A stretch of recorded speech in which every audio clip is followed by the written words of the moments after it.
Donc, bonjour à tous. Donc, on va démarrer ce séminaire général. Donc, aujourd'hui, on a le plaisir d'inviter José Bicot, qui est professeur à l'ESPCI depuis hier soir. Bravo. Et donc, il va nous parler de son travail autour de la déformation de surface solide. Et donc, ça s'appelle la baromorphie. Et donc, on va apprendre ce que c'est ça. Donc, c'est à toi. Ok, bah super. Mais merci beaucoup pour l'invitation. Voilà, s'il y en a qui préfèrent en anglais, surtout n'hésitez pas. Les slides sont en anglais. Voilà, donc l'idée c'est de voir comment on peut mettre en forme des structures. Donc, typiquement, l'idée ça va être de voir comment on peut passer d'une feuille plane comme ça à une structure qui est tridimensionnelle. Donc, est-ce qu'à partir de quelque chose de plan, on peut faire, je sais pas, un masque africain ou quelque chose comme ça. Donc, du coup, comme Emmanuel disait, donc je suis au laboratoire PMH de la SPCI, dans le groupe Mekawet. Alors, bon, souvent, ça c'est plutôt pour à l'étranger parce qu'ils ont comment dire, une vision un peu floue du paysage académique français, et je comprends pourquoi c'est un peu flou. Donc le labo, nous, on en fait. Moi, je suis directement payé par le SPCI, mais le labo, c'est une unité mixte entre le CNRS, Paris, SPCI, mais le SPCI fait partie de PSL, mais le labo fait aussi partie de Sorbonne Université et de l'Université de Paris. Alors, oui, c'est l'université. Non, mais non, d'ailleurs, je n'ai même pas le bon logo, c'est Paris Cité Université. Voilà, donc les noms en plus changent tout le temps. Voilà, donc bon, ça, c'est un peu la blague pour les étrangers. Mais du coup, nous, on est très content de faire partie un peu de tout ça à la fois. Ça fait des collègues d'horizons un petit peu différents et c'est très chouette. Donc, l'équipe, alors je vais tout de suite vous présenter l'équipe. Donc, dans l'équipe, on est 3 ou 4 même, un peu seniors, quoi. Donc, il y a Benoît Roman, avec qui ça fait 19 ans que je travaille avec lui. Étienne Ressa, qui nous a rejoint il y a aussi pas mal d'années. Et en fait, on a incorporé Étienne Guyon dans notre équipe. Alors, il ne fait pas de sciences dures, on va dire, mais on fait pas mal de diffusions scientifiques avec lui. Et je crois qu'il est quand même très connu ici, puisqu'il a démarré sa carrière ici à Orsay.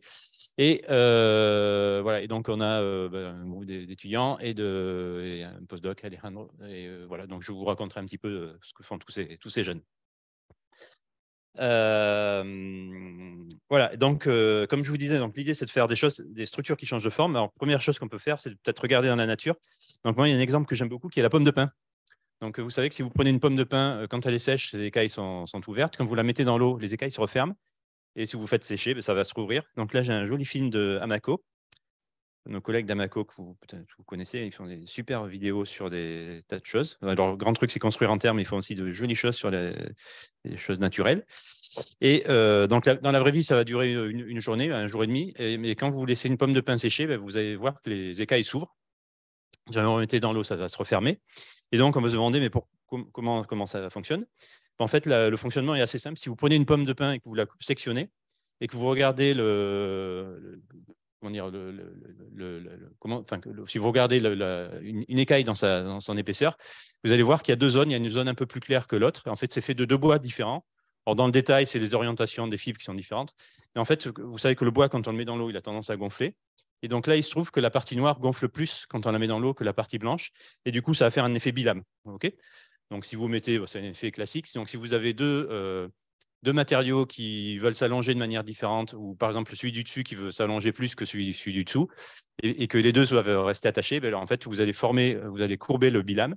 Et le rayon de courbure que vous allez réaliser, ben en fait, il est proportionnel à l'épaisseur du bilame et inversement proportionnel à donc le rayon sera d'autant plus petit. Ouais, donc ça sera d'autant plus courbé que le mismatch de longueur est important. Donc voilà, ça c'est pour l'effet bilame. Mais et donc ça peut être utilisé. Il y a des jolies utilisations. Alors pour l'instant, c'est un peu de la recherche en architecture.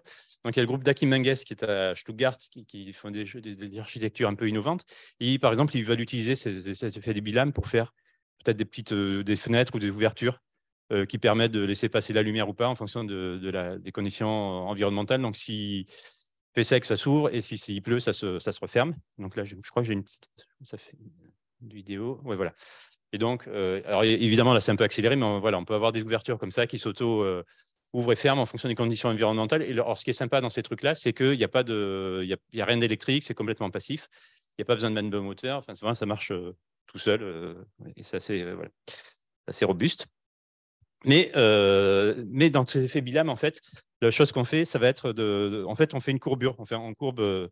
Donc, l'idée dans un effet Bilham, c'est qu'on a une structure élancée, type une plaque, par exemple, et on va la courber dans une direction. Et donc, la question qu'on pourrait se poser, ça va être difficile de le faire avec une main, mais est-ce qu'on peut courber donc, si on veut faire des choses un peu plus, des structures peut-être un peu plus complexes, ça serait sympa de pouvoir courber dans deux directions en même temps.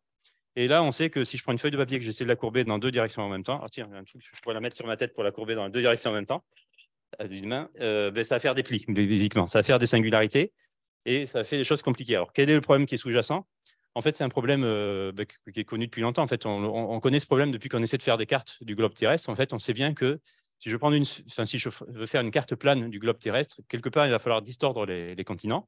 Il y a plein de manières de le faire, mais à chaque fois, il faut distordre les continents. Et ça, bon, c'est connu depuis longtemps et ça a été rationalisé par Gauss. Et pour lui, c'était le théorème le plus important de ce qu'il a développé, c'est qu'il a démontré. Il appelait ça son théorème remarquable. Donc, pour lui, c'était, enfin, si c'était le théorème remarquable pour Gauss, il faut vraiment se dire que c'était un truc important. Et donc, qu'est-ce que Gauss a dit? Il dit que si je prends n'importe quelle surface, donc une sphère, une selle de cheval, une feuille, je peux toujours définir localement deux rayons de courbure principaux. Dans le cas d'une sphère, ben, je vais avoir deux rayons de courbure qui sont dans la même direction. Si j'ai une selle de cheval, je vais avoir un rayon de courbure qui pointe vers le haut, l'autre qui pointe vers le bas. Et donc, ce que Gauss a dit, c'est que ce qui était important, c'était le produit de ces deux rayons de courbure. Donc, c'est une quantité qu'on a depuis appelée enfin le produit des courbures, une quantité qu'on a depuis appelée la courbure de Gauss. Et ce qu'il a montré, c'est que si je veux transformer une surface en une autre surface sans déformer les continents, on est obligé de garder ce rayon de courbure constant. Donc, c'est hyper restrictif. Donc, c'est-à-dire, si j'ai une feuille de papier qui a une courbure qui est 0 fois 0, donc ça, c'est facile, la seule chose que je peux faire, c'est faire, par exemple, un cylindre qui va être courbé dans une direction, mais pas courbé dans l'autre. Donc, je vais avoir quelque chose de non nul fois 0, donc ça fait toujours 0, ou un cône, ou quelque chose comme ça. Et donc, avec une feuille de papier, si je ne veux pas déformer mes continents, je peux juste courber dans une direction, en gros, localement dans une direction. C'est ce qu'on appelle les surfaces développables. Si je sais d'apposer une feuille de papier sur une sphère ou sur une selle de cheval ou sur un objet qui a une courbure de Gauss non nulle, je vais être obligé de déformer les continents. Donc ça, c'est le gros message de Gauss. Et du coup, c'est une contrainte géométrique qui est assez forte, qui est vraiment très forte, et qui on retrouve dans plein de problèmes de mécanique des plaques, parce que étirer un continent, c'est plus dur que de le courber, que de courber la plaque. Voilà, et donc la question qu'on s'est posée, nous, au laboratoire, c'est est-ce qu'on ne peut pas faire l'inverse? Si maintenant on a une carte qui est plane, et que d'un coup de baguette magique, on se met à distordre les continents, est-ce qu'on ne peut pas faire une forme tridimensionnelle intéressante? Donc l'inverse du cartographe, finalement. Voilà, alors comment on va faire ça? Alors j'ai essayé de vous montrer qu'il y a trois grandes stratégies pour faire ça. Donc le premier truc qu'on va faire, en fait, c'est la chose qui apparaît naturellement, c'est vous pouvez faire des plis. Et alors pourquoi des plis? En fait, quand je fais des plis, je peux prendre quelque chose qui a une grande longueur. Si je me mets à faire des accordéons, je vais pouvoir comprimer dans cette longueur. Donc c'est une manière de changer les distances. Alors en trichant un petit peu, parce que si je vais regarder ce qui se passe, enfin la vraie longueur ne change pas, mais en fait, je peux de manière effective comprimer de vue d'en haut, de comprimer ma feuille.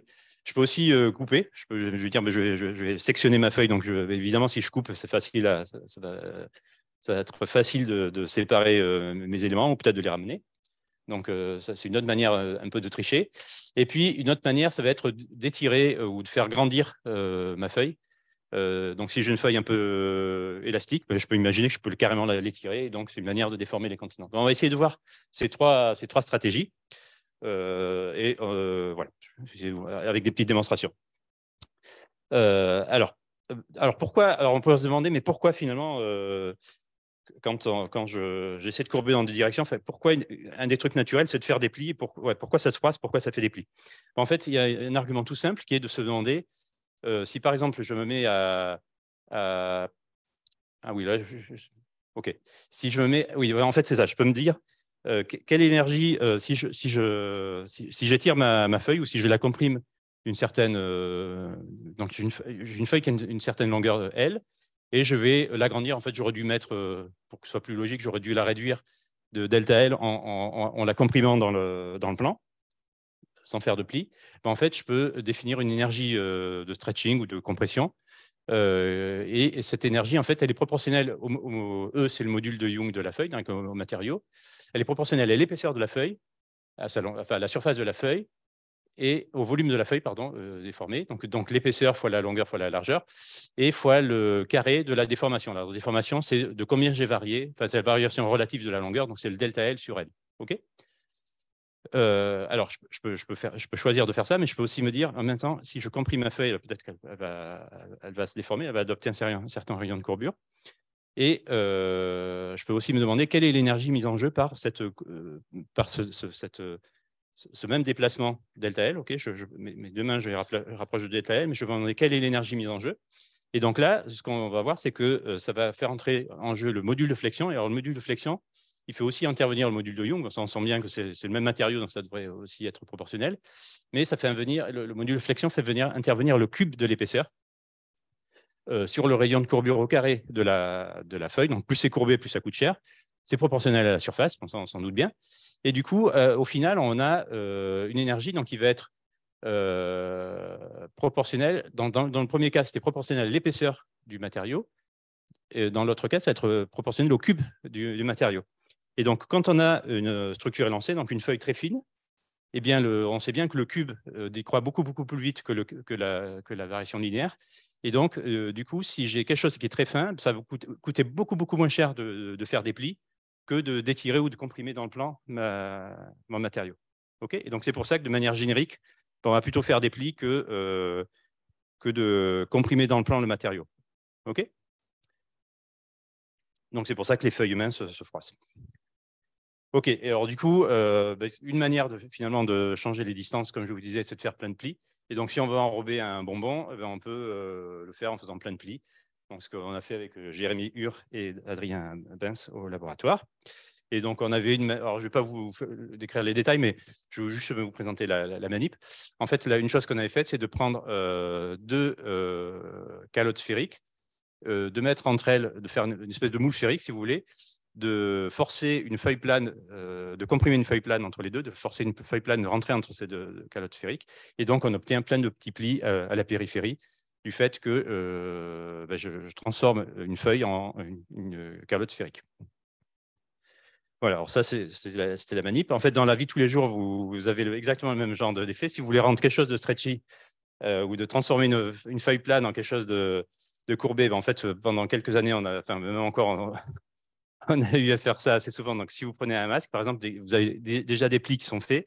Et donc, en dépliant ces plis, vous pouvez faire une forme bombée. Donc, c'est des choses… Et donc, vous pouvez passer de quelque chose qui a une courbure de Gauss nulle, puisque vous avez un masque initialement plan. Quand vous déployez, vous faites plutôt quelque chose qui a une courbure positive, qui ressemble un peu à une calotte sphérique. Bon, ça, c'était pour le truc peut-être pas très sympa. Mais sinon, aussi, dans la haute couture, c'est très utilisé. Donc, vous avez plein de vêtements qui sont très stretchy parce qu'en fait, ils sont pré-pliés à l'avance. Ça, c'était un endroit assez magique. L'atelier de Gérard Lognan, c'est un monsieur dans le métier de faire des plis dans des tissus. En fait, c'est pour la haute couture. Et en fait, voilà, si vous regardez dans les salons de haute couture, il y a des tas de vêtements avec plein de plis. Et donc, d'avoir ces plis, finalement, ça joue le rôle un peu d'accordéon. Et donc, on peut avoir des structures très faciles à étirer, comprimer, parce que finalement, on va plier, déplier. Et donc, voilà, c'est très utilisé en couture. Voilà, donc ça, c'était pour les plis. Donc, je voulais aller rapidement là-dessus. Une autre manière de pouvoir changer les distances, ça va être aussi de faire des coupes. Alors, en japonais, ils appellent ça kirigami, même si les japonais, c'est pas… Enfin, bon, bref. Disons que les Américains appellent ça kirigami en pensant que c'est fancy parce que c'est japonais, mais en fait, le kirigami des japonais, c'est pas tout à fait la même chose. Mais l'idée, c'est de faire… Alors ça, moi, je faisais ça quand j'étais petit. C'est de faire des espèces de guirlandes comme ça, où on a des espèces de coupes alternées. Donc, ça vous fait ces motifs-là. Et en fait, donc c'est utilisé, donc voilà, on peut le faire comme ça pour s'amuser. Après, c'est utilisé pas mal dans l'industrie de l'emballage, Et c'est aussi pas mal utilisé pour des applications de type électronique flexible, puisque quand je fais ça, en fait, je déforme très peu mon matériau. Enfin, je vais revenir là-dessus, mais en fait, quand j'étire cette espèce de bande, en fait, quand je vais déployer cette bande, en fait, ce qui va se passer, c'est que je vais courber les petites poutres qui relient les éléments. Et donc, en fait, je ne suis pas vraiment en train d'étirer mon matériau, mais je suis en train de le courber. Et donc là, ça permet, par exemple, si j'avais un matériau métallisé, un matériau métallisé aurait du mal à résister à une traction parce qu'il se craquerait. Et donc là, je vais remplacer l'étirement par de la flexion. Et donc, on sait si je prends du papier alu, je peux le faire fléchir sans grande difficulté. Alors, si je tire, je vais le casser. Là, c'est une manière d'avoir quelque chose de très stretchy sans casser, sans trop tirer mon matériau et sans le casser. Alors, donc nous avons essayé de réaliser des structures, partir de cette idée, mais de faire des choses assez symétriques. Donc ça, c'était avec Mari Tani et Takako Tomizawa, qui était au passage au labo. Et en fait, ce que nous avons réalisé, c'est des structures comme ça, axisymétriques. Et donc l'idée, c'est d'avoir ces coupes alternées de manière axisymétrique. Et donc là, après, on peut jouer sur la longueur d'overlap entre les coupes et puis sur la largeur relative des petits éléments, des petites poutres. Et donc ça va permettre de contrôler la raideur locale de chaque petit élément. Donc ça, ici, on peut voir ça comme des petits ressorts, si vous voulez. Donc ces petites poutres flexibles. Et donc à chaque étage, on peut avoir une raideur un peu différente. Donc ça peut s'y tirer plus ou moins à chaque étage. Et donc en fonction de la coupe, on peut avoir des formes différentes. Donc là, donc là, par exemple, j'ai une démo avec un. Donc là, comment celui-là? Ouais. Donc là, tous les overlaps sont identiques. Donc là, je vais avoir quelque chose qui devrait faire une forme un peu conique, c'est ça? Ouais. Voilà. Donc voilà. Donc là, je vous ai amené cette démo-là. Donc ça fait un vase conique. Après, on peut avoir quelque chose où la raideur. Donc là, la raideur est uniforme tout le long du disque. On peut avoir un truc où j'ai quelque chose de très fin ici. Donc ça va être très souple et puis de plus en plus épais quand on va vers l'extérieur, donc ça devient plus rigide. Et donc ça va me faire une forme plutôt en trompette. Donc ça va se déformer beaucoup là où c'est très souple, donc près du centre, et puis moins près des bords puisque c'est plus rigide. Et puis on peut faire l'inverse. Je crois que je n'ai pas d'exemple là. Non. On peut faire l'inverse. On peut avoir quelque chose de plus rigide au centre, donc plus épais, donc plus rigide, et plus souple à la périphérie. Et donc ça va plutôt faire des formes comme ça, quoi. Alors là, on peut faire aussi jouer sur je crois que je n'ai pas de slide là-dessus, mais on peut aussi faire varier la rigidité avoir une variation non continue. Donc on peut faire un joli vase comme ça, par exemple. Voilà, donc ça, c'était une manière de changer de forme, mais en trichant un petit peu, parce que là, maintenant, j'ai des trous partout, donc évidemment, je triche un petit peu. OK. Alors, une autre technique qu'on a développée, donc ça, c'est Maïka Saint-Jean qui va soutenir dans un mois, un petit peu moins d'un mois, le 8 décembre, qui est de faire des structures en losange, comme on voit ici. Et donc, je ne vais pas venir la démo la plus simple, mais bon. Et l'idée, c'est que ces structures sont flexibles. Et donc là, quand je vais venir écraser cette structure, on voit par exemple que ça devrait facilement se comprimer dans le sens horizontal. Et quand je vais faire ça, ça va peut-être un petit peu s'étirer dans le sens vertical, mais ça va surtout se comprimer dans un sens et s'étirer un petit peu dans l'autre. Donc, à nouveau, c'est une manière un peu de changer les distances. Et donc, la manip qu'elle fait... Ok, si je mets là, il y a un écho. Donc, la manip qu'elle fait, c'est de prendre ces structures, de les mettre dans une espèce de ravioli étanche, si vous voulez, de faire le vide. Quand vous voulez faire le vide, vous allez vouloir réduire la surface de ces petits losanges.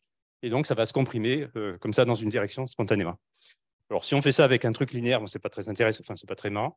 Mais ce qui est rigolo, c'est de le faire avec des structures, par exemple, en rosace. Et donc là, l'idée, c'est que quand on va faire le vide, ces petits losanges vont avoir tendance à s'écraser. Et en s'écrasant, ce qui va se passer, c'est que je vais réduire le périmètre de cette rosace et avoir plutôt tendance à augmenter son rayon. Du coup, si je reste dans le plan, ça ne marche pas. Mais si j'accepte de sortir du plan, ça devrait faire un truc sympa. Est-ce que vous avez une idée de la forme que ça peut faire quand on fait le vide, quand on réduit le volume des petits losanges? Ouais, ça va faire un. Bon, là, j'ai un film. Après, on peut le faire en. Voilà. Là, quand on fait le vide, ce qu'on voit, c'est que donc les petites cellules se ferment. Et donc là, ça va faire une forme conique. Ça pourrait faire une forme peut-être plus compliquée. Mais là, ça a été fait de manière à faire une forme conique. Donc ça dépend du design des petits losanges. Enfin, si on change, si on ajuste l'évolution de leur taille en fonction du rayon, on peut faire des formes plus ou moins complexes, mais là, c'était fait pour faire un petit losange. Alors, si vous voulez, je peux faire, ouais, ça va être compliqué avec une seule main. Donc, j'ai un petit, on peut le faire à la fin si vous voulez. Donc, j'ai la manip ici qu'on peut faire à la main, avec un petit sachet dont on peut faire le vide à l'intérieur. Et puis, j'ai ici une pompe à vide, mais bon, déjà avec. Voilà, ouais. Ouais, ok. Vous êtes prêts, hein? Ok. En plus, ça marche pas. C'est un peu. Alors, je vais faire le vide, là. Hop. Donc, vous avez vu, c'est plat.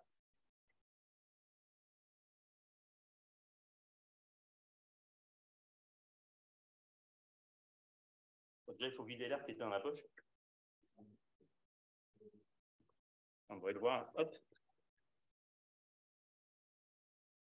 Bon, avec une pompe à vide, c'est quand même plus. Voilà, ça vous fait un petit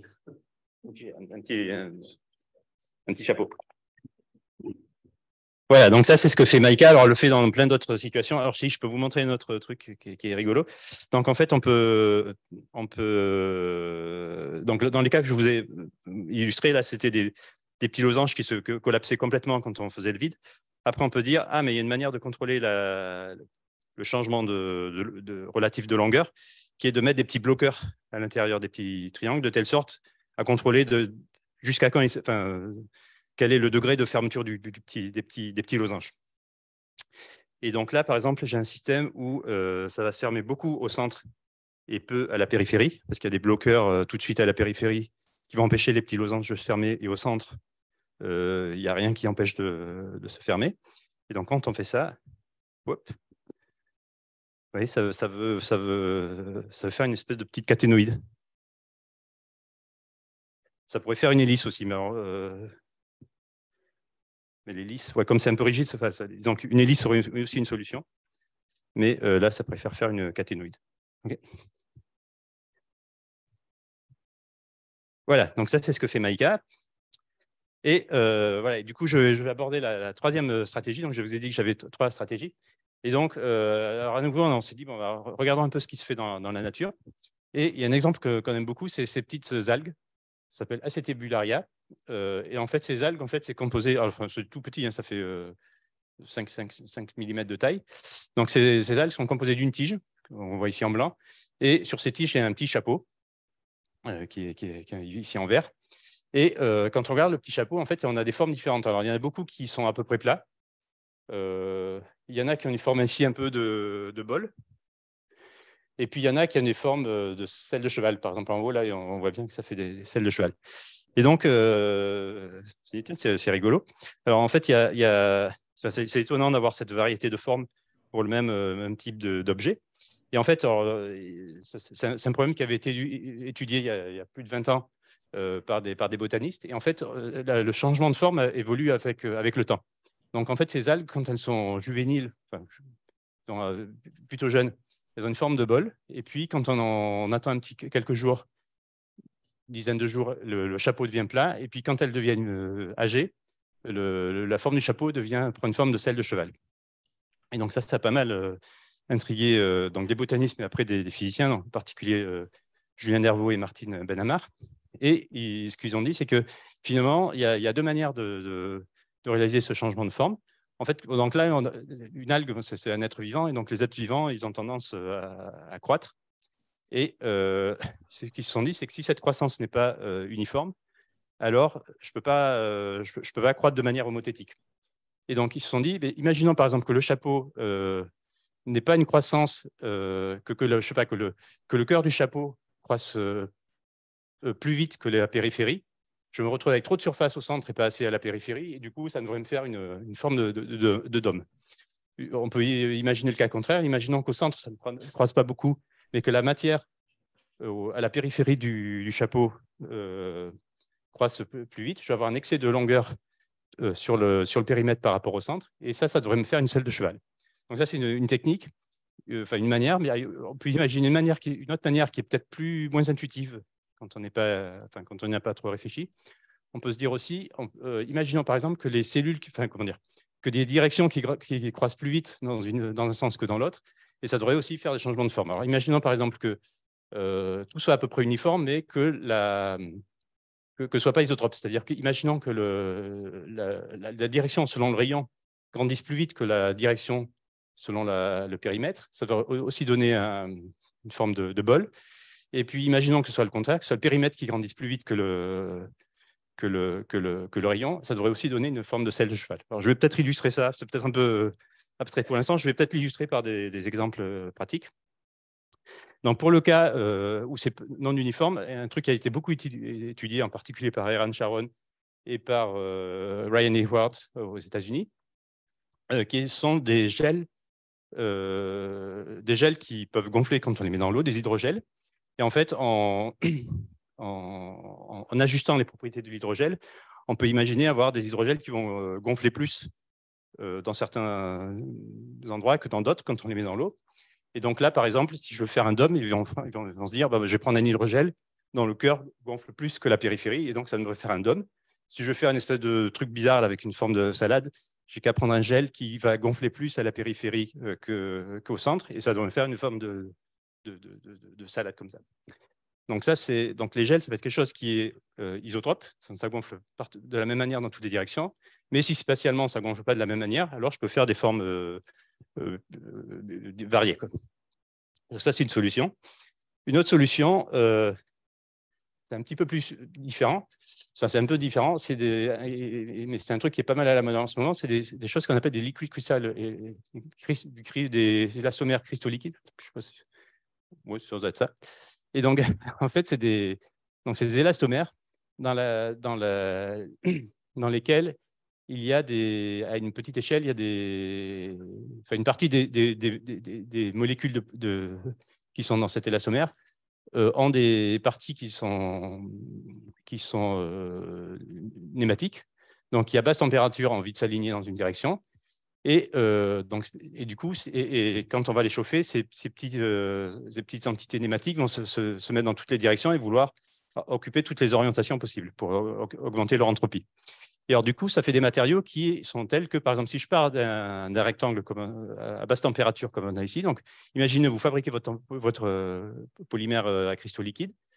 Vous le faites à basse température, c'est-à-dire que localement, les petits morceaux nématiques sont...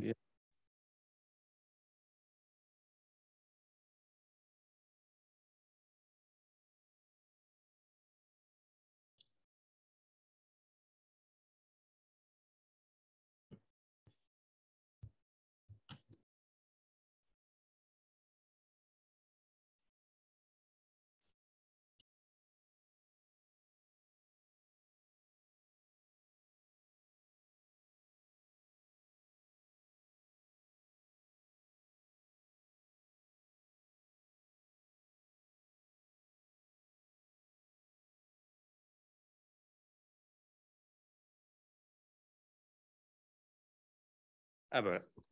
OK. Désolé. Donc, changement d'équipement. Il est plus fort celui-là d'ailleurs. Ouais. OK, du coup, je peux me mettre un peu plus loin. Donc voilà, donc du coup, je disais, donc, on a donc un élastomère qui contient des petits éléments nématiques à basse température. Donc, on va imaginer que cet élastomère a été fait à une basse température où les petits éléments nématiques étaient tous alignés en une direction. Quand on les chauffe, quand on va chauffer ce matériau, les petits éléments nématiques vont se mettre dans toutes les directions pour augmenter l'entropie. Et du coup, en faisant ça, le matériau va se contracter dans le sens de l'orientation initiale, donc ici dans le sens horizontal. Et par conservation du volume, il va se dilater dans les autres directions. Et donc, quelque chose qui était un rectangle allongé va se transformer en un triangle, rectangle plus épais, moins allongé. Et donc, si on arrive à maîtriser l'alignement initial de ces petits éléments nématiques, donc on peut avoir des matériaux qui sont initialement plats. Quand on va les chauffer, c'est pareil, on va changer les distances relatives. Et donc, on peut faire des surfaces avec des courbures de Gauss positives, négatives, ou voire même un mélange des deux, comme cette espèce de visage qui a été fait. Et donc, dans les deux cas, donc, que ce soit le gonflage par gonflement avec un solvant, ou soit ici par... alors, c'est pas vraiment... Oui, je mets swelling, mais là, ce n'est pas du swelling, c'est du changement thermique. Alors, c'est sympa, mais c'est des processus qui sont limités par les diffusions, donc ça va prendre pas mal de temps. Et donc, c'est limité à des petits objets. Si je veux faire un gros objet par cette technique-là, on sent que ça va pas bien marcher. Enfin, ça va prendre beaucoup de temps. Et du coup, la technique qu'on a essayé de développer est une technique différente. Au lieu de d'utiliser la pression osmotique ou ici un changement de température, on s'est dit on va utiliser un système pneumatique. Donc, c'est Emmanuel Schieffer qui a développé ce système. Et donc, il a fabriqué des petits patchs comme ça. Donc, je ne sais pas si peut-être que vous voyez bien là. Donc, ces petits patchs en élastomère de silicone. Et à l'intérieur, ils contiennent ici des réseaux de petits canaux. Donc, ce qui apparaît un peu clair ici, c'est des petits canaux qui vont être tous connectés les uns aux autres. Alors, comment on fabrique ça? En fait, on fait un moule en impression 3D. Vous êtes habitué sûrement à faire des choses en microfluidique. Donc, on fait un moule, mais là, un peu macroscopique à une échelle 3D. On vient couler un élastomère de silicone dessus. Donc, on fabrique ce petit élément. Alors, évidemment, après, il va falloir couvrir, il va falloir fermer le petit élément en mettant un toit dessus. Et du coup, on se retrouve avec une espèce de plaque qui a des trous dedans, enfin qui a des canaux dedans. Tous ces canaux sont connectés. Et la question qu'on va se poser, c'est qu'est-ce qui va se passer quand on va le gonfler? Hop. Alors, j'ai un film, mais autant le faire en vrai, non? Alors là, j'ai des canaux concentriques. Est-ce que vous avez une idée de la forme que ça peut faire quand on les gonfle?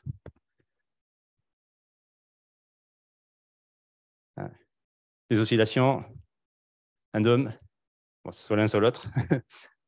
OK, donc dans ce cas-là, ça va faire un dôme. Donc c'est Manu qui a gagné là. Donc ça fait un dôme. Je peux vous jouer la petite vidéo si vous voulez. Poc. Voilà, ça fait un petit chapeau. Alors, ça fait un petit chapeau. Alors, on peut se demander, mais pourquoi ça fait ce petit chapeau? Alors, l'explication l'explication de ces structures, en fait, c'est vraiment très simple. En fait, on peut voir les petits canaux qui composent ce petit patch, ce petit élément. On peut voir ça comme une chambre à air de vélo. Donc, la physique qui est derrière, c'est vraiment la physique de la chambre à air.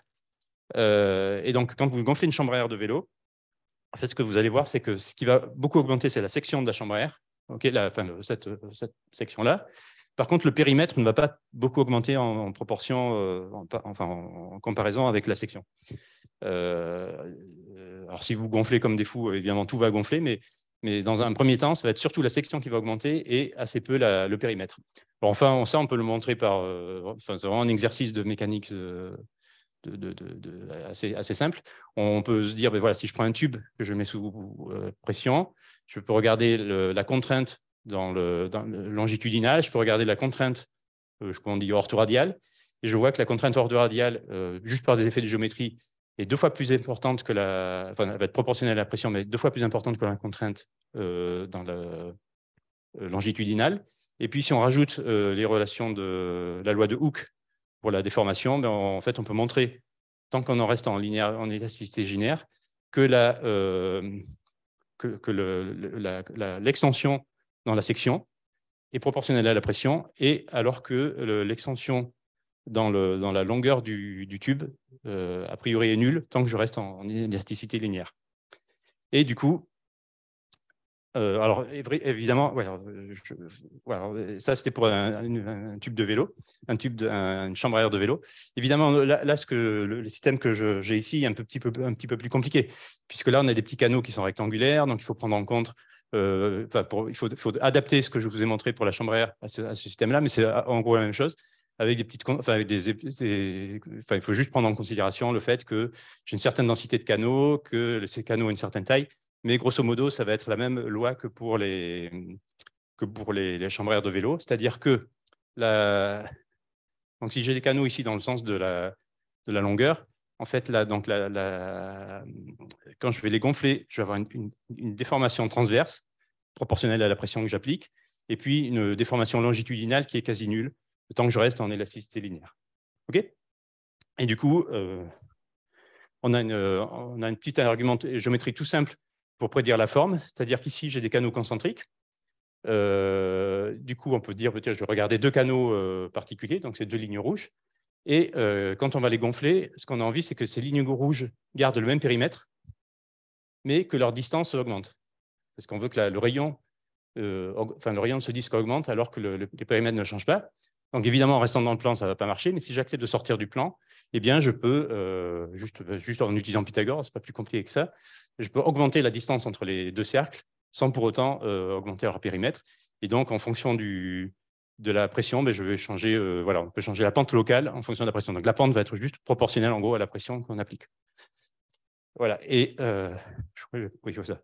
Et donc du coup, ça explique la forme. Donc, je redis encore la même chose. Donc pourquoi on a cette forme-là? Tout simplement parce que ça augmente dans une direction et pas dans l'autre. Donc ça ne peut pas rester dans le plan, et donc ça me définit ma pente locale.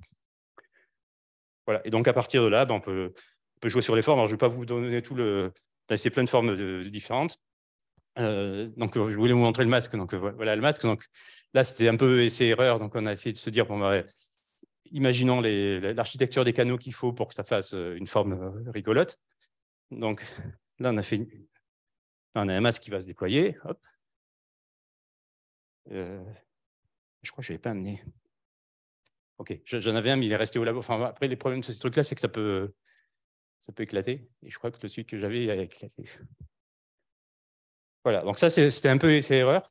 Après, quand on a essayé d'écrire l'article et tout ça, les référés nous disaient, bon, c'est sympa votre truc, là, mais ça serait pas mal s'il y avait une méthode inverse, c'est-à-dire si maintenant vous avez une forme cible, par exemple, je veux faire un visage plus ou moins défini qui a une forme cible, est-ce qu'on peut trouver une solution? Est-ce qu'on peut déterminer en avance quelle va être l'architecture des canaux qui vont vous permettre d'obtenir cette forme? C'est ce qu'on appelle les problèmes inverses en physique.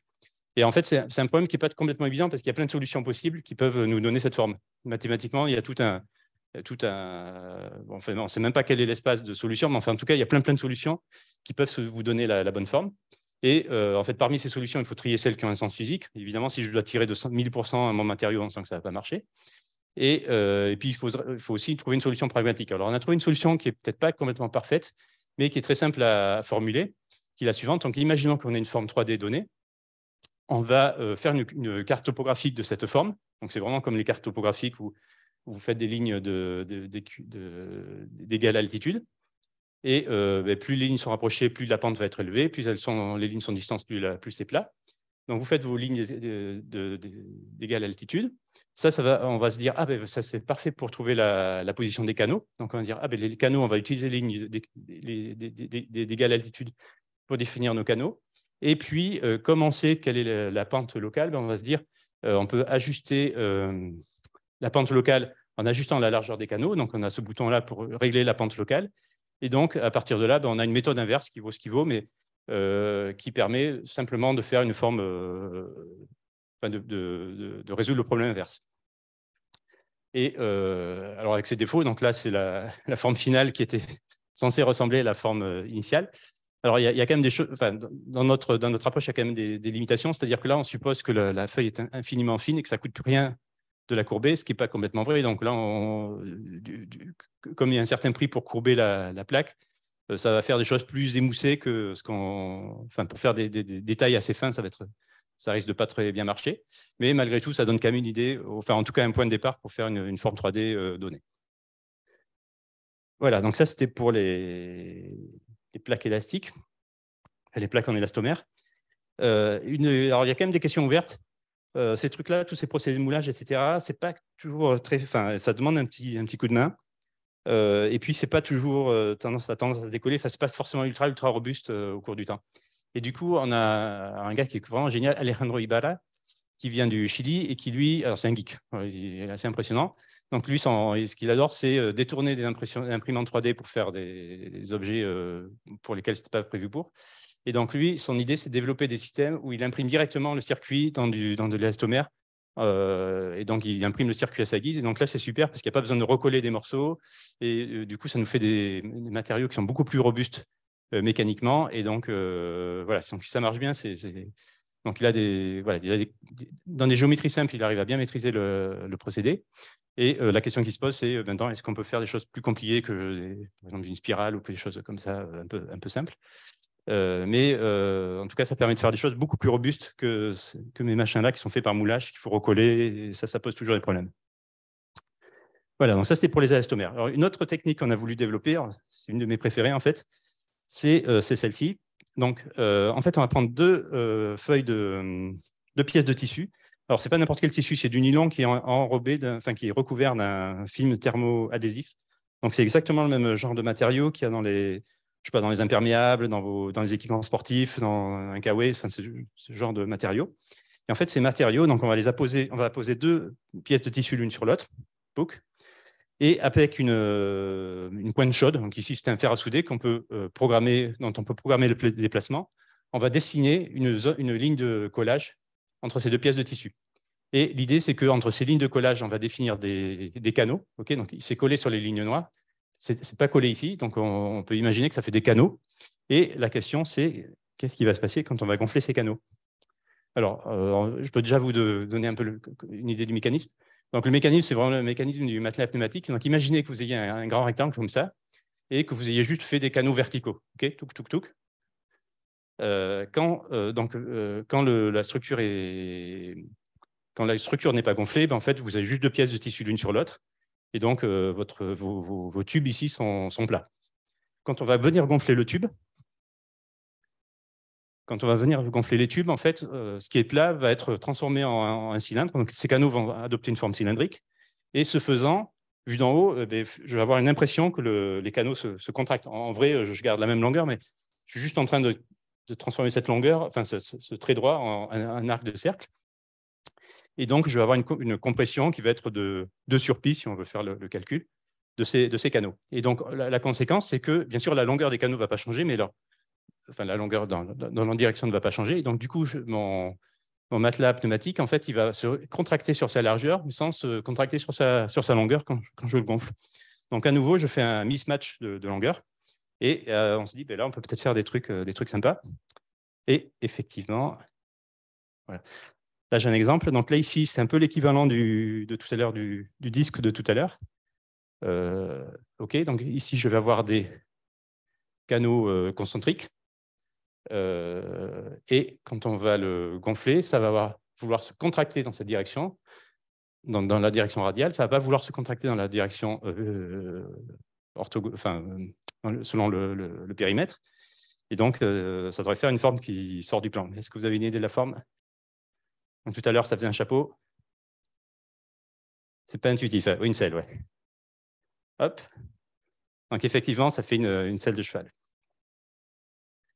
Alors, OK, voilà, j'ai la vidéo. Alors, pourquoi ça fait une selle? C'est le même argument que tout à l'heure. En fait, donc, ça se contracte selon le rayon, ça ne change pas selon le périmètre. Et donc, effectivement, faire une selle, c'est exactement ça. Une selle, c'est une structure qui a une longueur plus longue, enfin, qui a une longueur trop longue, entre guillemets, par rapport à son rayon. Enfin, qui a un périmètre trop long par rapport à son rayon. Et alors, du coup, on peut se dire, bon, OK, la selle, c'est sympa. Est-ce qu'on peut faire des formes un peu plus variées que juste une selle? Et du coup, on peut se demander sur quels paramètres on peut jouer. Alors, il y a plusieurs paramètres sur lesquels on peut jouer. On peut jouer sur la direction des canaux. Okay, bon, si j'avais des canaux tout droits, bon, ça faisait, je disais mon rectangle se rétrécit. Là, j'avais des canaux qui tournaient, donc ça faisait une selle de cheval. Mais en fait, localement, je peux ajuster l'angle, enfin, la direction des canaux. Et en orientant la direction des canaux, en fait, on peut faire des tas de formes différentes. On peut faire aussi bien des dômes que des selles, d'ailleurs. Alors, ça dépend de l'orientation locale. Donc pour faire un dôme, il faut que ça se courbe peu au départ et puis que ça se courbe. Enfin bref, il faut ajuster comme il faut, on va dire, l'orientation de ces canaux. Mais en changeant cette orientation, on peut aussi faire des selles de cheval, on peut aussi faire une hélice, par exemple. On peut faire des tas de formes. En tout cas, pour des formes très simples, on sait prédire quelle est l'orientation des canaux qu'il faut pour avoir une forme particulière. Donc, il faut se dire, bah, si je oriente mon canal comme ça va se contracter perpendiculairement au canal de temps, ça ne va pas changer selon la longueur. Et donc, il faut, on peut faire ça par un système itératif en se disant, bah, j'ai envie que ça fasse telle forme, donc pour ça, il faut que ça se soit contracté comme ça. Enfin, voilà. Donc, ce n'est pas complètement instantané à résoudre, mais ce n'est pas très compliqué non plus. C'est vraiment de la géométrie. Donc, ça peut être un bouton. Un autre bouton sur lequel on peut l'utiliser, c'est de se dire, ben, en fait, entre les canaux, il y a une zone, la zone où c'est de collage, qui, elle, ne change pas de longueur, puisque là où c'est collé, ben, il n'y a pas d'air il n'y a pas de... il ne se passe rien. Et donc, du coup, je peux localement ajuster le contraste de changement de longueur entre je peux réduire localement la contraction du tissu en jouant sur la longueur des points de soudure, sur la largeur des points de soudure. Donc là, à nouveau, on peut aussi fabriquer des structures qui vont avoir la même forme de dôme, la même forme de celle de cheval, avec des canaux différents. On peut aussi faire exactement la même hélice. Je crois d'ailleurs que j'ai un exemple. Hélice. Ouais. Hop là. Donc l'hélice ici, l'hélice c'est un bon exemple pour montrer cette idée. Donc dans le cas de l'hélice, on a des canaux qui sont larges au milieu et qui se rétrécissent quand on va vers les bords. Du coup, s'ils sont larges au milieu, ça va beaucoup se contracter au milieu, ça va beaucoup moins se contracter sur les bords. Et du coup, je vais avoir une structure qui va vouloir se rétrécir sur la longueur sans changer de longueur sur les côtés. Oui, c'est ça. Et du coup, une des solutions, c'est de faire une hélice. Hop. OK. Voilà, et donc pour que ça fasse une belle hélice, il faut, là pour le coup, les maths ne sont pas très compliquées. Il suffit juste de se dire, dans une vraie hélice, je sais de quelle est dans une vraie hélice, je sais quelle est la distance, enfin la vraie longueur de l'hélice par rapport à l'axe. En fait, il faut juste calculer l'abscisse curviligne à un endroit donné par rapport à Z. Et donc, à partir de là, il faut se dire il faut que le canal, la différence de contraction soit de temps. Et du coup, ça va donner la forme des canaux de manière assez simple. C'est beaucoup plus simple que de faire un dôme ou une selle de cheval, ce qui demande un peu plus de maths. Voilà, donc ça, c'est une manière. Et en fait, une des manières que je trouve la plus sympa, qui est un petit peu, qui n'est peut-être pas super évidente, c'est de faire des zigzags. Alors, quand je fais des zigzags, en fait, on peut jouer, donc, on va faire des structures en zigzag. On peut jouer sur l'amplitude des zigzags et sur la direction des zigzags. Et en fait, en jouant sur l'amplitude des zigzags, ça va aussi permettre de... si j'ai un zig et un zag comme ça, en fait, ça va se contracter dans cette direction, contracter dans deux directions différentes. Et donc, si je vois le zigzag comme une unité, c'est aussi... on peut régler, indépendamment, la manière dont ça se comprime sous X ou sous Y. Et du coup, ça nous fait, c'est une manière assez simple de programmer des formes. Et alors, ça fait des formes qui en fait sont très proches de. Alors, je ne sais pas si vous êtes familier avec des origamis qui s'appellent des muraori. C'est un peu le même genre de forme. Et là, on peut faire des grandes formes, enfin, des jolies choses. Donc là, j'ai un exemple qui est un grand disque qui suit ce motif-là. Et on va venir le gonfler.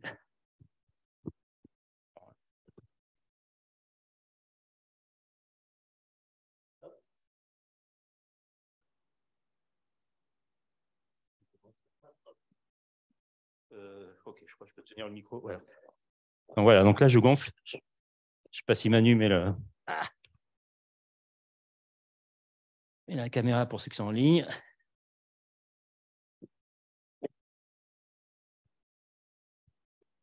Hop.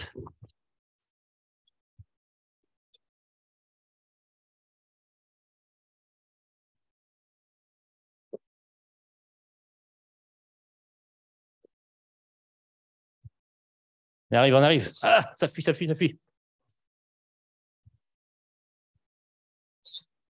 Oh là là, il y a la catastrophe. Ah, j'ai besoin d'un coup de main.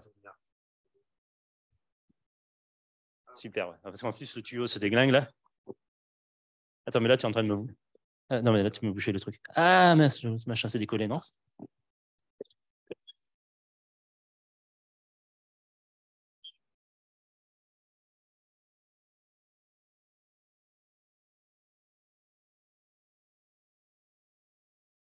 Bon, bref, vous voyez l'idée. Hein.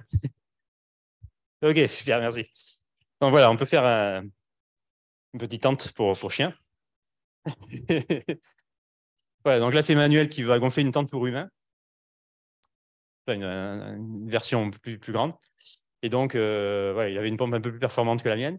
Et donc, il a fait une structure qui faisait 4 mètres de diamètre à la base, toujours avec ces systèmes de zigzag. Alors, ce qui est sympa aussi, c'est que là, comme c'est essentiellement de la géométrie, en fait, il n'y a pas d'effet vraiment de taille. Après, on peut se demander est-ce que le poids va jouer, etc. Mais disons que pour la forme, en tout cas, voilà, c'est indépendant de la taille. Et donc, on peut faire des grands objets. Et aussi, l'avantage de ces techniques, c'est qu'on a quelque chose qui est à la fois qui est léger et dans la. Alors ça, je n'en ai pas trop parlé, mais la résistance enfin, la rigidité de ces matériaux va dépendre de la pression qu'on met dedans. Donc, plus je mets de pression, plus j'ai quelque chose qui est rigide. Et donc, ça permet d'imaginer de faire des choses à grande échelle, par exemple cette tente. Et dans cette tente, d'ailleurs, on peut mettre 4 étudiants en thèse. Bon, c'était avant le Covid. Et d'ailleurs, il y en a 3 qui ont soutenu depuis. Voilà, donc il y a quand même encore des questions ouvertes sur ces trucs-là. Alors, ouais, alors par exemple, une des questions, c'est de se dire, donc ce que je vous disais, c'est que quand on a une certaine courbure de Gauss donnée, on peut avoir, pour passer d'une forme à l'autre, enfin, disons, on peut dire autrement. En fait, pour une courbure de Gauss donnée, il y a plein de formes qui peuvent donner la même courbure de Gauss. Par exemple, si j'ai cette feuille, elle a une courbure de Gauss nulle, mais une forme cylindrique, c'est peut-être le cas le plus simple pour démarrer, elle a la même courbure de Gauss. Et donc, si je programme la courbure de Gauss, je peux aussi bien avoir une feuille qu'un cylindre, qu'un cône, etc. Il y a des formes peut-être moins enfin, c'est peut-être moins intuitif à voir, mais en fait, une hélice qui a cette forme-là ou une caténoïde qui a cette forme-là ont la même courbure de Gauss. C'est juste qu'elles sont courbées différemment au sens courbure principale, mais la courbure de Gauss reste la même. C'est-à-dire que je peux passer de ça, enfin, il y a toute une transformation continue de cette hélice à cette caténoïde sans déformer les continents. Et du coup, une des questions qui peut se poser, c'est pourquoi je sélectionne telle forme et telle autre. Donc en pratique, ça va être sélectionné parce que de courber ces matériaux-là, c'est des matériaux très anisotropes, donc ils vont se courber peut-être plus facilement dans une direction que dans l'autre. Donc ça a biaisé, donc ça a sélectionné une des solutions. Et dans ce que Tian Gao a fait, il s'est dit, ah, mais peut-être que je peux tricher un petit peu et biaiser en avance la manière dont ces choses-là vont se courber localement. Et donc là, on a 2 exemples qu'il a réalisés où c'est exactement la même manière, enfin, le même motif, donc ça se contracte de la même manière, mais sa manière de tricher, c'est au lieu de coller directement les tissus l'un sur l'autre selon certains points de soudure qui sont uniformes, il s'est dit, je vais mettre un petit espacement. Donc, je vais souder les deux pièces en mettant un petit espacement. Et au lieu d'avoir des petits espacements bien droits, ils sont de biais. Et du coup, ça va biaiser un petit peu la courbure d'un sens ou dans l'autre, d'une manière en fonction du biais. Ça, on a appris à comprendre comment ça se courbait. Mais du coup, il peut sélectionner. Par exemple, sur ce cas particulier, il a prédit que ça ferait cette forme. Il a vraiment programmé que ça fasse ou cette hélice ou cette caténoïde en fonction de ce petit biais que l'on met dans l'épaisseur ici du point de soudure. Voilà. OK, donc juste avoir le take-home message, je ne sais pas comment on dit en français, le message à retenir, c'est que donc, si vous voulez changer de forme, en fait, il va falloir se confronter à ce problème de courbure de Gauss, ce problème fondamental de géométrie. Et donc, la manière qu'on a trouvée, nous, c'est souvent de tricher un petit peu. Donc, comment on peut tricher c'est de faire des plis. Donc, ça, c'est la manière la plus standard. Donc, en faisant des plis, ça permet de réduire les distances en apparence sans le changer, enfin, sans le faire en vrai. Vous pouvez faire des coupes. Donc, en faisant des coupes, mais vous pouvez aussi augmenter ou réduire les distances en trichant un petit peu, puisque localement, ça va faire de la flexion. Là, d'ailleurs, c'est de la flexion aussi. Et puis, vous pouvez aussi choisir d'avoir des matériaux. Alors, vous pouvez aussi choisir d'étendre ou de comprimer.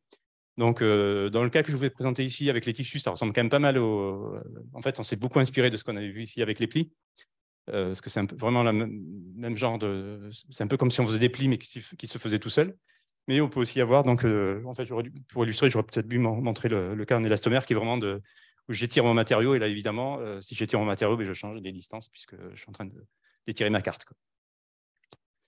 Voilà, donc, comme je vous disais, donc Étienne Guyon nous a embarqué dans l'écriture de. Ah non, je ne vous ai pas dit qu'il nous a embarqué dans l'écriture d'un livre. Enfin, on fait pas mal de diffusion scientifique avec Étienne. Donc, il nous a embarqué dans l'écriture d'un livre donc, sur les petites merveilles de la vie de tous les jours. Ça s'appelle Du merveilleux caché dans le quotidien. Ça a été publié dans Flammarion. Et c'est donc une quarantaine de petits chapitres, ça va du papier froissé au tas de sable et des tas de petites choses de la vie de tous les jours. Et donc, chaque petit chapitre est illustré par une feuille d'expérience qui est faite sous forme de BD, qui a été faite par Naïs Koch. Alors, qui a un parcours un peu intéressant parce qu'elle c'était une ancienne étudiante de l'SPCI. Elle a fait une thèse au laboratoire et puis son grand hobby, c'était quand même faire du dessin. Et donc, après avoir fait sa thèse, elle est repartie en école à Angoulême, à l'école de BD. Donc, elle est repartie enfin, vraiment à zéro, quoi. Et donc, maintenant, elle est illustratrice.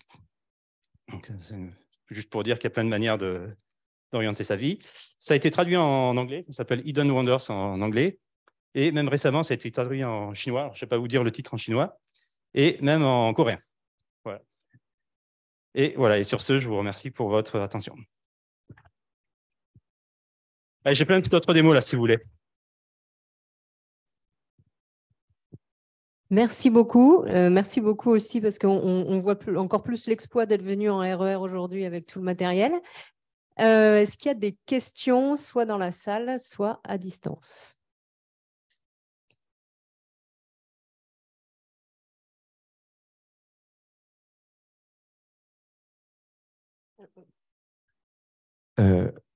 Merci José, c'était super chouette, mais ça j'étais convaincu à l'avance. Oui, une question dont on a un peu discuté à midi, mais que tu as juste évoqué. Il y a des gens qui s'intéressent à la dynamique de ces objets-là. Alors, c'est vrai que alors ça, c'est un point qu'on n'a pas trop regardé en détail, qui va se poser quand on va fabriquer des gros objets. Alors c'est vrai que je n'ai pas trop parlé des applications. Là, je suis resté très qualitatif. Là, en ce moment, on est en train de vraiment développer pas mal d'applications. Et une serait c'est un projet avec les points chaussés, de faire des grands dômes pour faire par exemple, pouler du béton, faire des coffrages et des choses comme ça. Et effectivement, la question qui va se poser, c'est combien de temps il faut pour gonfler. Alors, évidemment, il y a le volume. Alors, ça, c'est facile. Mesurer le volume, ça, c'est pas difficile. Mais savoir est-ce que. Il y a des questions qui peuvent se poser, savoir est-ce que ça va se gonfler près de l'entrée d'arrivée d'air. Et puis, donc, il y a tout un paquet, enfin, tout un problème un peu d'hydraulique, je ne sais pas comment on dit, qui peut entrer en jeu. Alors, bon, à la limite, pour faire un dôme, pour faire une structure, un coffrage, c'est pas très grave. À la limite, on peut attendre le temps qu'il faut. Mais après, on se dit aussi, il y a des trucs qu'on pourrait faire, c'est des applications de type robotics, là, je sais pas comment on dit, soft robotics.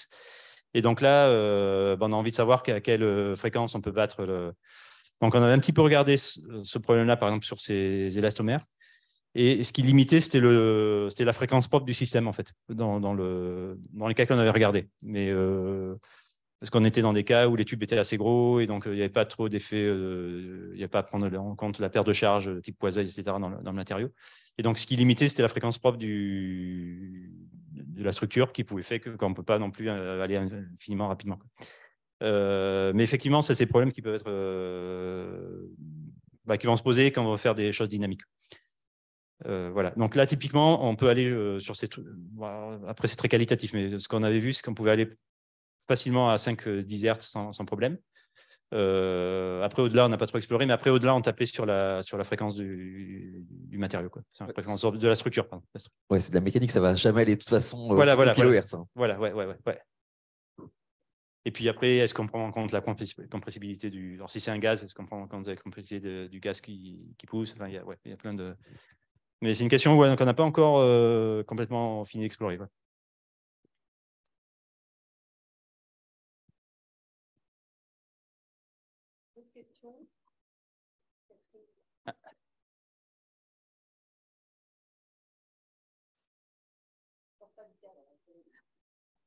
Est-ce que tu peux remontrer le transparent, José, avec les algues là? Oui.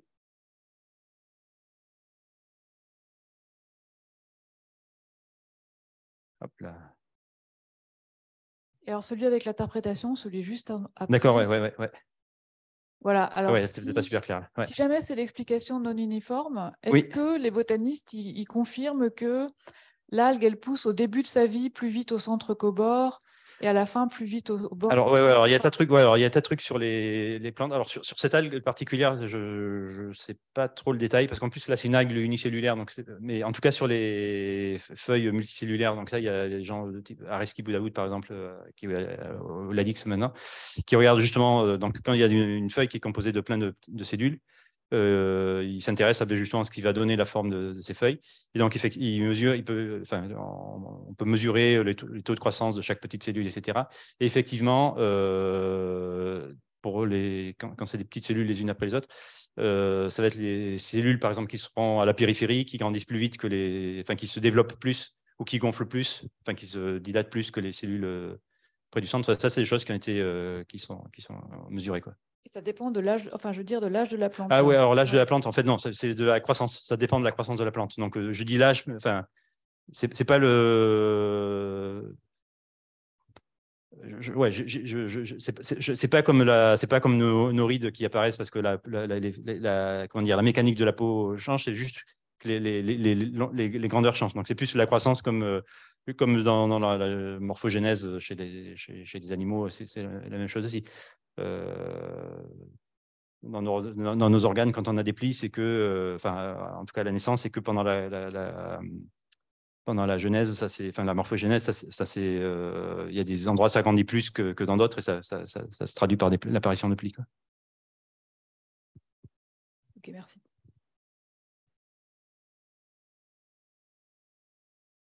Ouais. Moi, je me demandais, du coup, parce que donc, il doit y avoir quand même des industriels qui font des matelas gonflables. Et eux, du coup, dans la conception, ils avaient un peu rationalisé ça ou alors pas du tout et c'était complètement alors, je pense qu'il y a eu pas mal de. Alors, les matelas, effectivement. Je pense qu'il y a eu pas mal de choses empiriques. Et les choses qui sortaient du plan, Alors, il y a un autre exemple qui est assez rigolo, c'est le cas des ballons d'anniversaire où il y a les lettres de l'alphabet ou les numéros, etc.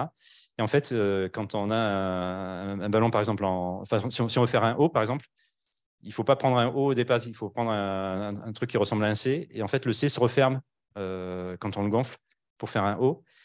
Parce que si on part d'un O initialement, ça va faire une selle de cheval, ça va faire un truc qui sort du plan.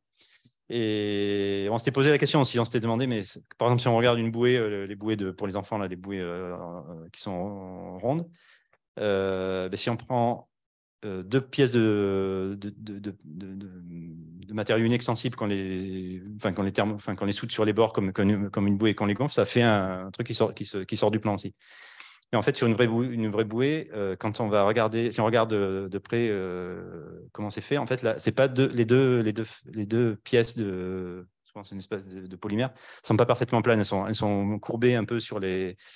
Et ça, je pense qu'ils sont partis de choses planes. Ils les prégonflent pour jouer sur la plasticité du matériau. Donc au départ, ça se gauchit, je ne sais pas comment on dit, ça se vrille un peu. Ils gonflent la bloc, ça va jouer sur la. On va perdre l'extensibilité du matériau, on va aller au-delà du seuil de plasticité. Ça va prendre la bonne forme de bouée, et après, ils dégonflent, et à cause de la plasticité, ça a gardé la bonne forme. Donc je pense qu'il y avait pas mal de trucs de choses qui ont été faits comme ça, quoi. Mais c'est vrai que ça nous a, quand à un moment, on s'est intéressé justement aux formes des ballons d'anniversaire, et je pense que ça a été, je pense beaucoup essai-erreur, quoi, dans l'industrie. Après, il y a des gens qui font on a pas mal interagi avec des gens qui font en fait, il y a tout un domaine de computer graphics, c'est des gens qui ont fait pas mal de choses pour l'animation et qui savent très bien résoudre les problèmes inverses, etc. Et qui ont fait beaucoup de simulations d'objets gonflables, et donc mais je pense d'une certaine manière, c'était un peu de l'essai-erreur, un peu numérique, mais c'était quand même de l'essai-erreur au départ. Maintenant, voilà, les deux approches se rejoignent, mais il y a eu pas mal d'essai-erreurs, je pense, historiquement. Il y avait une dernière question, et après, on va lever la séance pour rester dans des temps raisonnables. Je ne vais pas trop exposer les. Non, pas trop. D'accord. Oui, bonjour. Je voulais savoir à quel point la position de la valve, elle allait avoir un impact sur les systèmes qui ont plusieurs solutions. Est-ce qu'on peut choisir la solution en juste positionnant la valve à un endroit différent? Ouais, non, la valve, en fait, ça rejoint un petit peu la question de Frédéric. Là, on suppose que ça va, enfin que donc alors, je pense que s'il y avait un problème de dynamique, c'est-à-dire si peut-être si on gonflait très vite, effectivement, peut-être qu'on pourrait sélectionner une solution parce que, par exemple, est-ce que ça va se bomber vers le haut, vers le bas, enfin, sur des cas très simples, peut-être. Mais globalement, là, quand on gonfle, la pression est à peu près homogène, parce qu'on va suffisamment lentement pour que ça se fait assez rapidement pour que la pression soit homogène. Donc, du coup, la position de la valve ne va pas trop jouer sur la forme finale. Ce qui va jouer sur la forme finale, c'est, en tout cas, par exemple, pour passer de l'hélice à la caténoïde, ça va être vraiment parce qu'en fait, on a des structures qui ont une mécanique assez compliquée. Alors, c'est pareil, je ne vais pas parler des problèmes qu'on se pose actuellement, mais une des grosses questions, c'est quelles sont les propriétés mécaniques de ces objets-là. Et c'est assez horrible parce qu'on a des matériaux qui sont très anisotropes. On sent bien que le long des soudures, ça va être super souple. Le long des tubes gonflés d'air, ça va être beaucoup plus rigide. Et du coup, on a des matériaux très anisotropes qui présentent. En plus, dans ces cas-là, il y a plein de singularités de partout parce qu'on met des zigzags, donc ça complique encore plus les choses.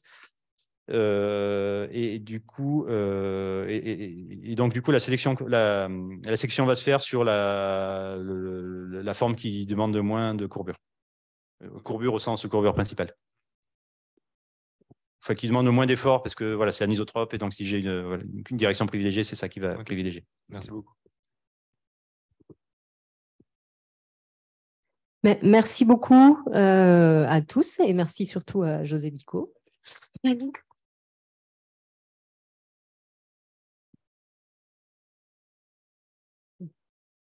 Pour les amateurs, j'ai des petites démos de plus. Donc, ceux qui sont sur place ont le droit de venir jouer et au revoir à ceux qui sont à distance.